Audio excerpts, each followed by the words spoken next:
All right. With that, I am so excited to introduce our first keynote. When we came up with the theme of clarity, Leslie K. John kept rising to the top of every single search we did, and I had to have her, and I'm so excited she is here. She is a behavioral scientist. She is a business professor at Harvard Business School, which is badass. She also specializes in how people make decisions and how they disclose privacy. Super interesting work. Her work has influenced companies, governments around the world, and she also specializes and teaches in negotiation, marketing, decision-making. Very, very interesting stuff. She is going to challenge us today on how we ask the right questions. I'm so excited to welcome to the stage Professor Leslie K. John.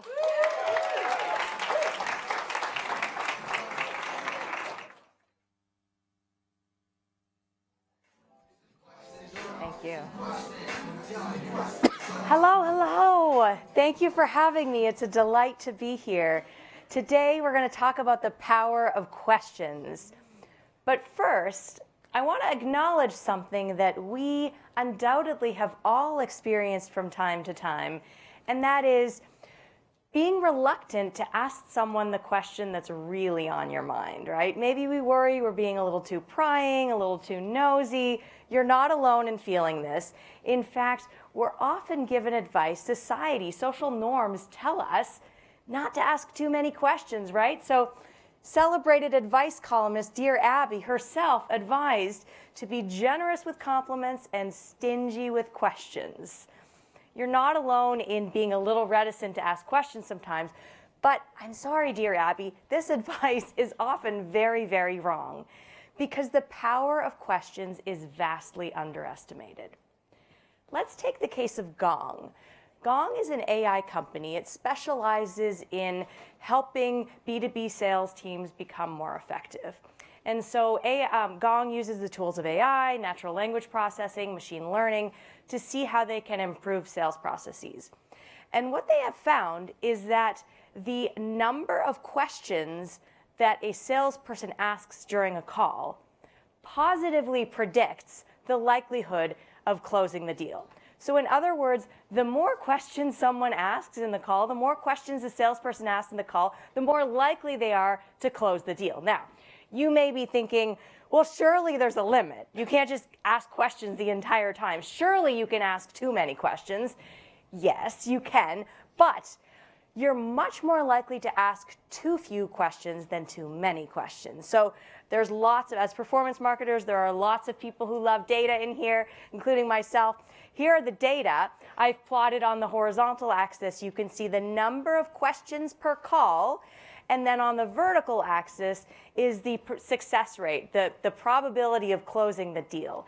And you can see it's a wicked positive slope, right? It's now I'm getting used to Boston, right, with the wicked dead giveaway. And so I'm actually Canadian for what it's worth. And so, yeah, it's a bit of a, and so you can see it's increasing. Now, if you go to the very end here, 18 questions, then it starts to peter off the benefit.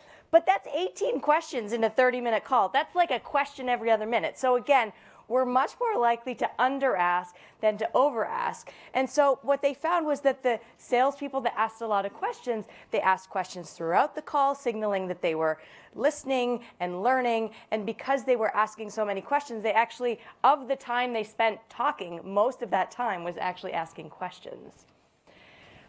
So why does asking questions matter so much? Well, to answer this question, I'm going to give you a pop quiz. I am a professor after all. So my quiz for you is, on the next slide, I'm going to show you pictures of people's faces. And in some of those faces, people are happy. And in some of those faces, people are expressing frustration. And all I want you to do is tell me which ones are frustration and which ones are happiness. Seems simple enough? Straightforward? Yes? Okay. Here are the pictures. You're not seeing double. So, as it turns out, when we feel frustrated, about 95% of us actually have a smile on our face. And the reason we know this is what these researchers did, and I should say, shame on them, yes, all white panel, boo. But that said, these results, I would suspect, generalized to other genders and races. So what these researchers did was they had people do 2 tasks in front of a computer. One of those tasks was fun, and it made them smile, it made them truly happy, they took a photo of that. The other one was really frustrating, and they took a photo of their expressions, and these are the results. So my question for you is, which of these, top or bottom for each pair, which is real happiness? You can do it. I'm going to show you the answers on the next slide. So top or bottom, which for each one? Do it in your own heads, and here are the results. Those are the answers. Did anyone get 4 out of 4? A couple. It's tough, right? So the simple answer to why question asking matters so much is because we can't read people's minds. And we do this exercise because we often think we can read people's minds. It seems easier than it actually is. So it's a little bit humbling when we actually try to read people's minds. And so when we ask good questions, we get information. Okay, but that's not the only thing questions do for us. But wait, there's more. I had to have a cheesy marketing saying here. So let's, to appreciate the other powers of question asking, let's turn to our personal lives. So this is a study on speed dating. Now, for those of us who have had the distinct displeasure of speed dating, you know what I'm talking about. People, you get paired up. This was a study of heterosexual couples or daters. So you get paired up, and you have about 5 minutes with each person to see if you have a connection, and then you write down privately whether you want to see that person again. And so what these researchers did was they had the audio recordings of these dates, and then they, of course, knew whether each person was successful at solidifying a second date. Now, the question was, what was the biggest predictor of getting a second date? There was the one predictor was by far the biggest predictor of getting a second date. What's that? It is not what you expect. Well, maybe it is. Gender. So women get more dates than men. So not question asking. Women get more dates than men. So in other words, men are less picky than women in this thing.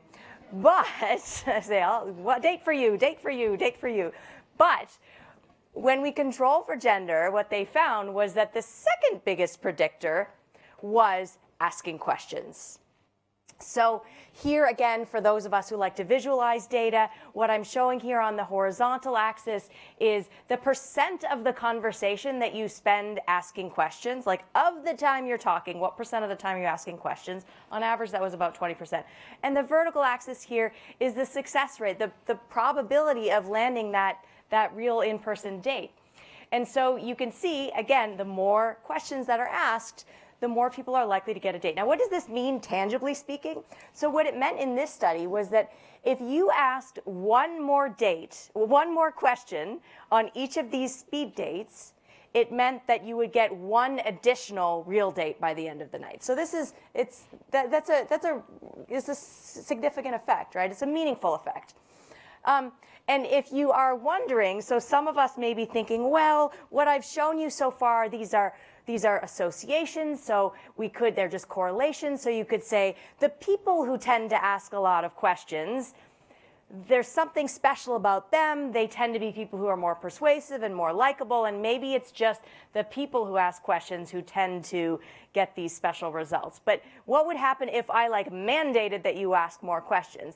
And there have been lots of studies that have done this. For example, in one famous study, it's an oldie but a goodie, the researchers brought strangers into the lab and they paired them up. And they instructed half of these strangers to ask a lot of questions of each other. They had 30 minutes to interact. The other half of the strangers, they said, just make small talk. And then they measured how much they liked each other. And sure enough, they found that those people who initially were strangers that they had instructed to ask questions, they ended up liking each other. In fact, as the lore has it, one pair actually started dating and they ended up getting married.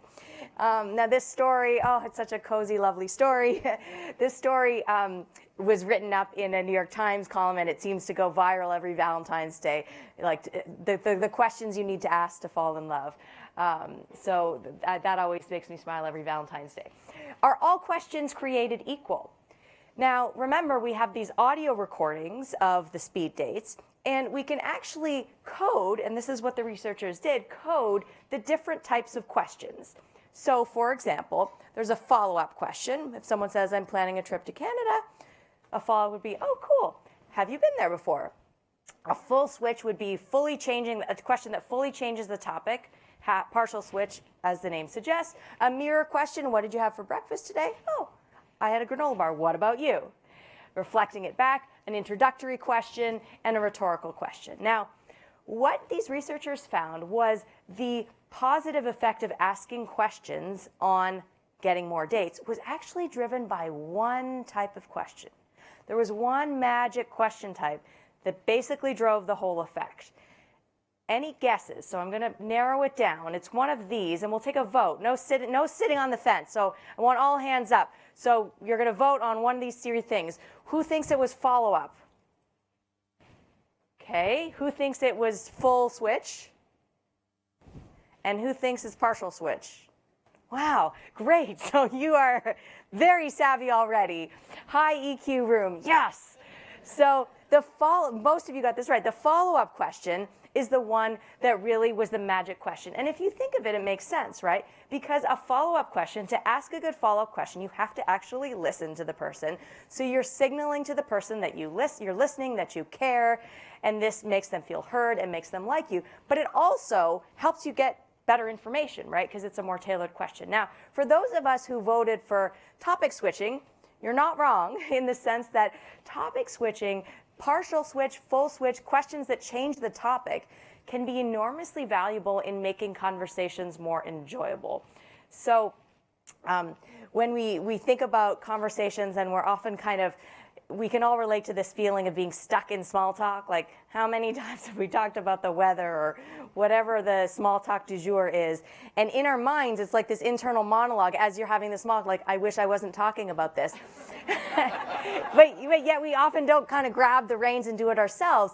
And then when someone asks a question that dramatically switches the topic, it's such a gift. It's a conversational gift, right? We're grateful for them for having just grab the reins and taken the plunge and switch topics. So topic switching is important because it helps us to find things that are interesting to talk about. And just like asking questions where we err on the side of asking too few questions, in my view, we err on the side of not topic switching enough. So I empower you to be bold and switch topics.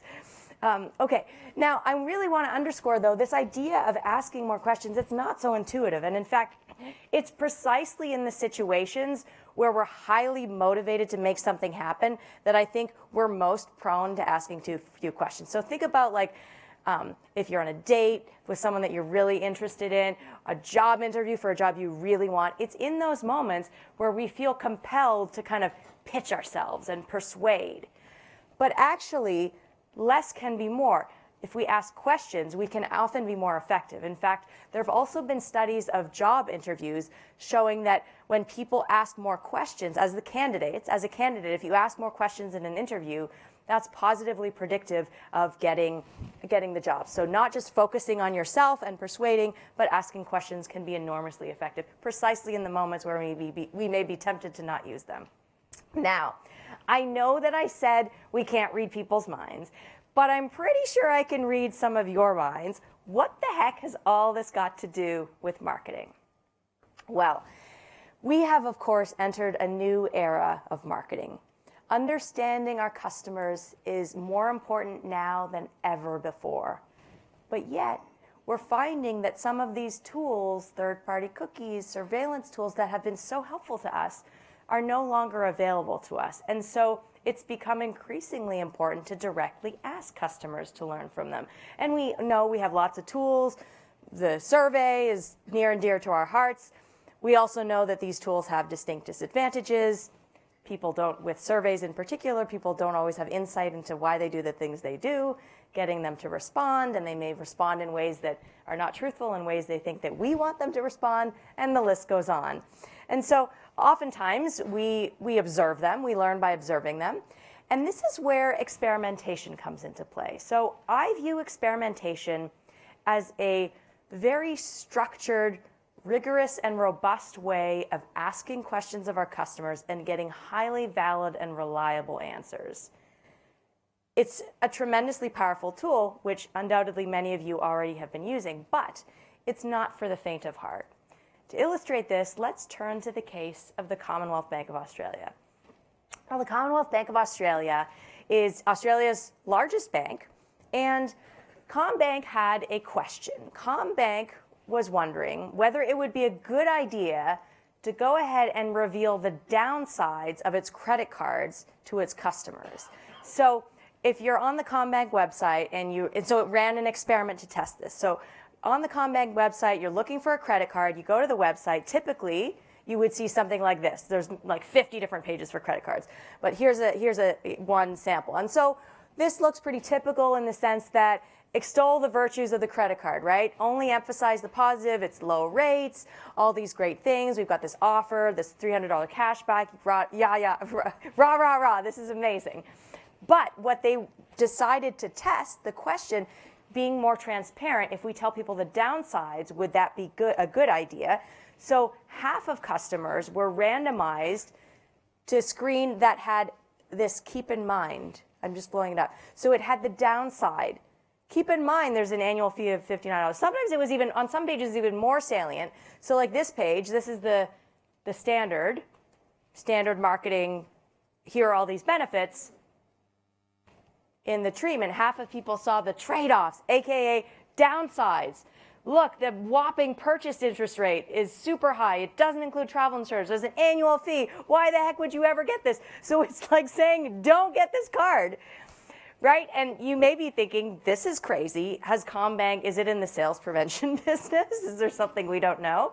And we expect marketers to show the positive, right? Like, have you ever gotten a Big Mac that looks like this? No. And if that's what we would never buy Big Macs. So we enjoy a bit of aesthetics here, how they zhuzh it up. This is a good thing and we expect it. And so you think like credit cards, it's even more ludicrous, this idea of presenting the downsides, because credit cards are a product where we really, like traditionally, lots of fine print, hide those huge fees, hide the high interest rates, right? So this is a very provocative idea. And let me give you a little bit more information, which may help give insight into why CommBank was deciding to do this, or at least to test the effect it might have on their profits and on their customers. So this is CommBank's vision. Our vision is to excel at securing and enhancing the financial well-being of our customers. So if you think of it like that, maybe it starts to make a little bit of sense, in the sense that when we think of banking and credit cards, traditionally, we think of it as a very extractive business, right? We think that, especially credit cards, banks make money when consumers fail. Banks make money when consumers are bad at using, like financially irresponsible. They make money on fees, on interest rates, and revolvers, people who don't pay off in time, right? So the traditional attitude towards this suggests that banking is zero sum. Profits to the firm, higher profits means worse consumer financial well-being. But implicitly, with this mission, what CommBank is saying is that in theory, at least, you could have both. In theory, you could be in that top right quadrant. In theory, you could have credit card products that are profitable to CommBank and that help people be maybe a little bit more financially responsible with their credit cards. In theory. Okay, so this is a very provocative idea. And so they're thinking in revealing the downsides, in testing the effect of revealing the downsides, is that, oh, well, maybe this will help people make better financial decisions. They'll find products that are better for them. And so before they ran the experiment, they thought about this. They drew this up and they thought, what results might we get? Well, if we get this beautiful result, win-win, top right quadrant, of course we're going to implement it. If we get it's bad for both, of course we're not going to implement it, easy peasy. But what about this? What about if the result of this experiment was that revealing downsides makes us more profitable, but it's bad for consumer financial well-being? Okay, I guess maybe avoid rolling that out. It would be pretty hypocritical. What about this? What about you get a result that's really good for consumers' financial well-being, but it's bad for your business, right? We're not a charity. What do? Do you hide the result? Do you pretend it never happened? So let you chew on that. While you chew on that, I'm going to tell you what they did and what the results were, and then we'll chat more about this. So Combank ran this experiment where people were exposed the people who visited their credit card sites were randomized to either the usual copy, which is extolling the benefits, or to also see the downsides. And then what they did was they tracked them through the whole funnel. And what they found was that greater transparency did not affect the funnel.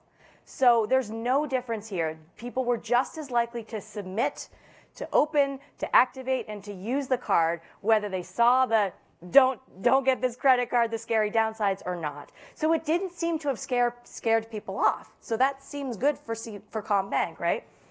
It also led people to get different types of cards, suggesting that maybe they're getting cards that are more suited to their needs. They spent more, good for Combank. They also were less likely to make a late payment. So this is some suggestive evidence that this is also good for consumers' financial well-being, right? And they're less likely to cancel their card. So taken together, Combank widely views this as a success in the sense that they got the top right quadrant, right? They got this really wonderful result. But in running this study, they had to be prepared for some unwelcome things, right? And they thought that through before choosing to run this experiment. So what does this teach us?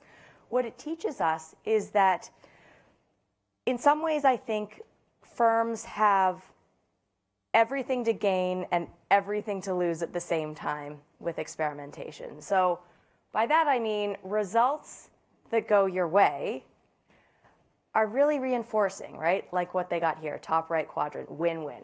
They are reinforcing, we're happy about them, we shout it from a mountaintop of what this amazing result is.